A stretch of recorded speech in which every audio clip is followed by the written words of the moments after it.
This is an HP laptop. It does appear to have a hinge issue.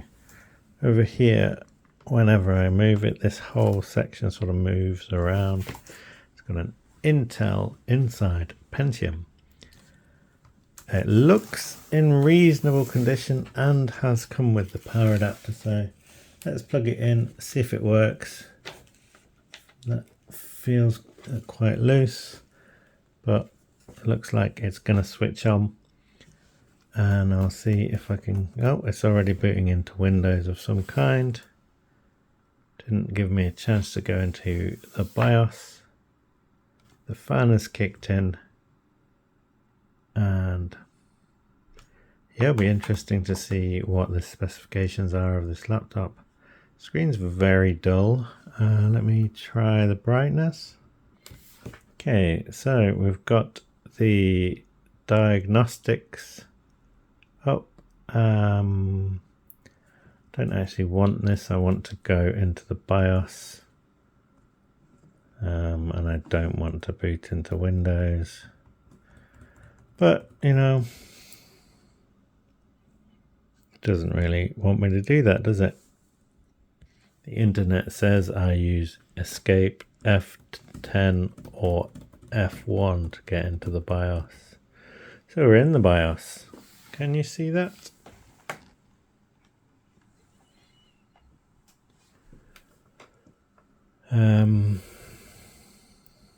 We've got the correct date and time. We've got an Intel Pentium 3825U at 1.9 gigahertz. We've got 4 gigabytes of RAM, and it says it's got Windows 10 installed. And I'm looking to see what the drive is in here. Virtualization, we may as well enable that. USB 3, that's useful. Boot options.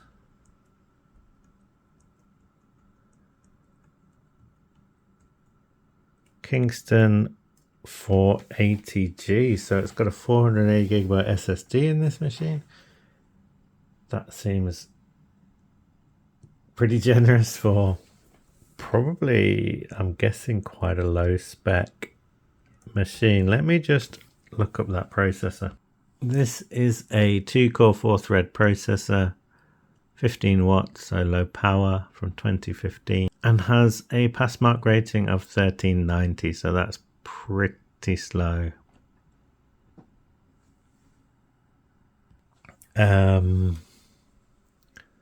So this is sort of just about good enough for Windows 10, I think. I'm going to take it apart, swap out the drive, and see what's going on with this hinge, see if the memory is upgradable, and take it from there, really. It's a nice colour, it's red, but it doesn't, yeah, whoops, there's nothing particularly special about this laptop. You can hear the creaking. Don't know if you can see this section moving as I move this. Yeah, there's definitely some issue down here with the hinge. Looks like it holds some charge. I've taken the power cable out and it's still switched on.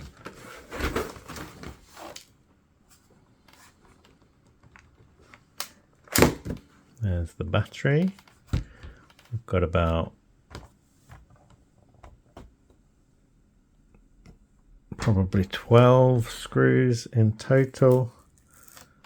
Another one under this foot. And there are 12 screws. They're all the same length.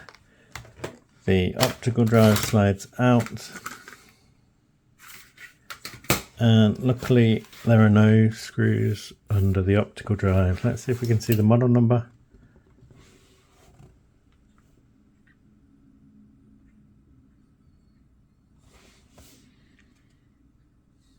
Got a serial number, a product N7J42EA. Oh, and model 15-AC107NA. Completely meaningless. And the usual for HP. Okay, so this lifts away from the bottom, but also it comes away as a whole unit. So yeah, this is the bottom tray.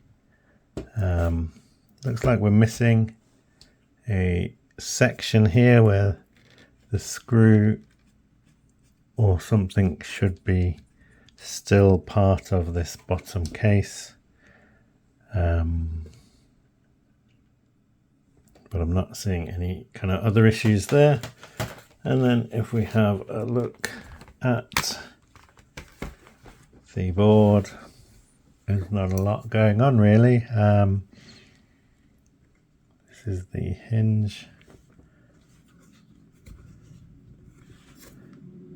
So it's kind of built into the keyboard tray. Got a Wi-Fi card. Processor built into the motherboard. Got a fan up here. I've got extra slot for more memory, that's a good thing. And we've got the SSD drive there. Got some speakers as well, little battery. That looks like an old school chip. And this would probably be where additional graphics chips would go if it had them. So we may as well change the thermal paste. That's not going to take long. 4 screws removed. This whole thing comes away. It's quite a small little arrangement and not much dust considering the potential age of this system. Thermal paste is dry. So that's the processor cleaned, that's the heatsink cleaned, and it's just a piece of metal with the heat pipe on top. They must have figured it doesn't need much in the way of cooling. Thermal paste applied. Heatsink can go back on.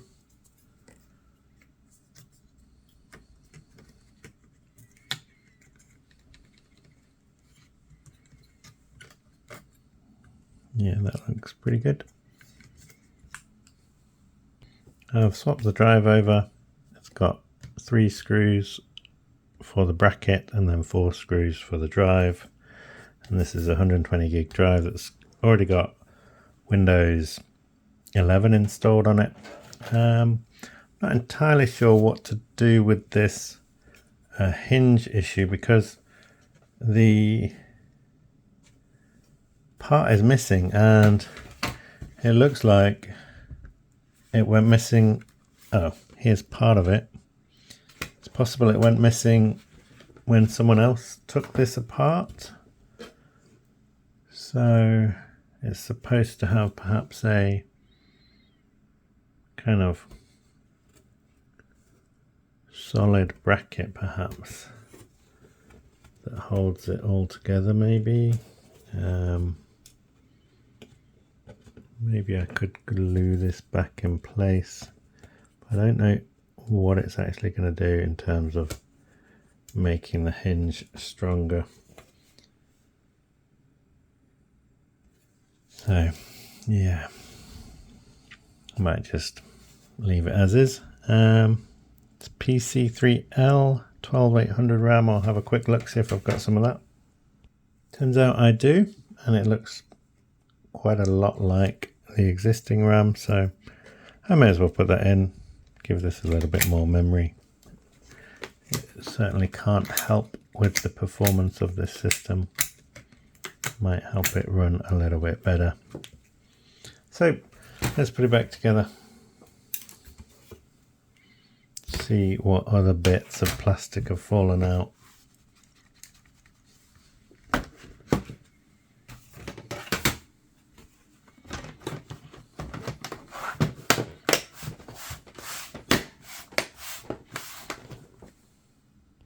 all the screws are back in. Let's see if it works. And hopefully this hinge here, this is still not ideal. You can sort of see how it flexes, but I'm not sure there's much I can do about that. So switching it back on.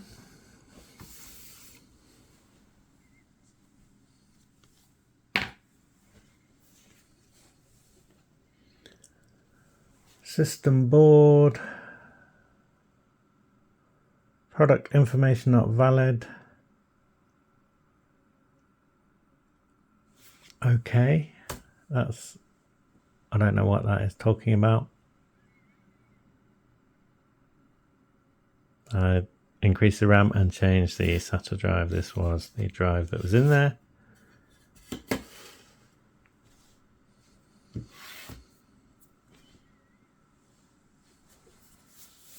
And we're booting into Windows 11.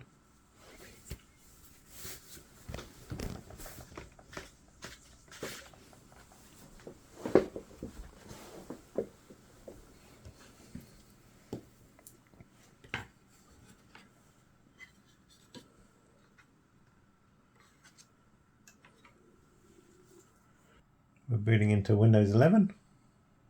And we're in Windows 11. So let's check the temperature of the processor. I probably could have done this before to see what difference there was. CPI Z. Let's check the performance of the processor.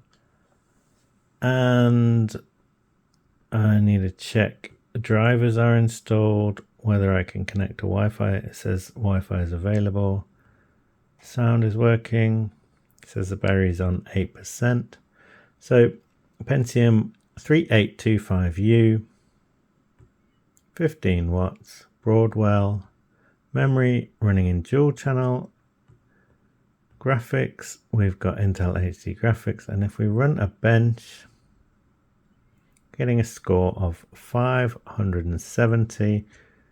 Let's see what that is comparable to, if we can. Intel Core 2 Duo E8500. So, yeah, barely. What? Yeah. It's a shame this doesn't give us other options like i3 processors. But yeah, this is quite a low score. Let me connect to the internet and see what it's like. So we're on YouTube. Let's have a look at this video. We've got an advert that's working. Let's skip that.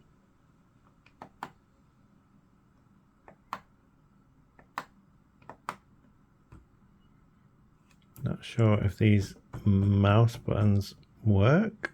I'm struggling to right click.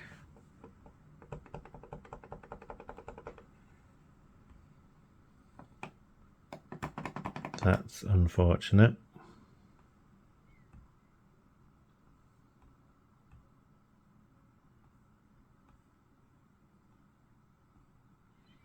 Seems to be doing okay with playback.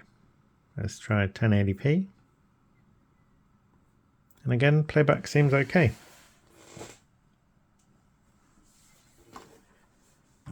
So, whilst it's not, you know, the quickest laptop in the world, it does seem to work okay.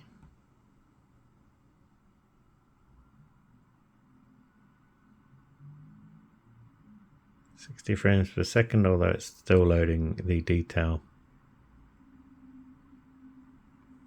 We've got the temperature up to 49, quite respectable.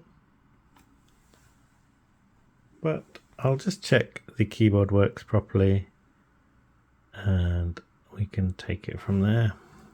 I mean, so far everything seems to be working okay. So the keyboard appears to work correctly. It's just this right click that seems to be a problem. I'm not sure what to do about that. Left click seems to be an issue as well, but you can just press on the trackpad, but not having right click is a little bit of an issue.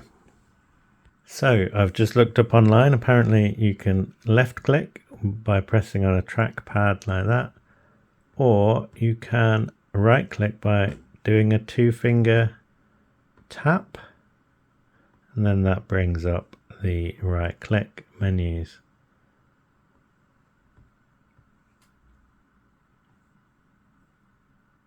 There's some dropped frames, but not too many.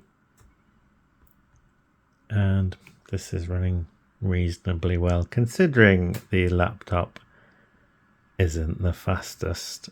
Considering this processor is quite low power, dual core processor, it seems to be doing okay. 60 frames per second for WebGL Aquarium seems pretty solid. And even though it's an old, I guess probably a budget laptop, it could probably do the job for someone. Although this not being able to click is a pain.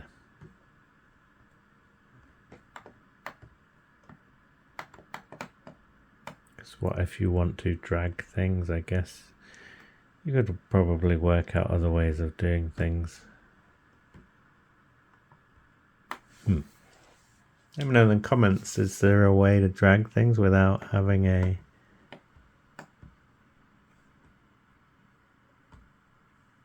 left click and right click button with a trackpad? Nice advert randomly from Windows 11. The fan's getting a little bit louder, but temperatures remain around 50 maximum, 53. So yeah, this laptop works. I'll probably see if I can find someone to give this to. Thanks for watching. Bye.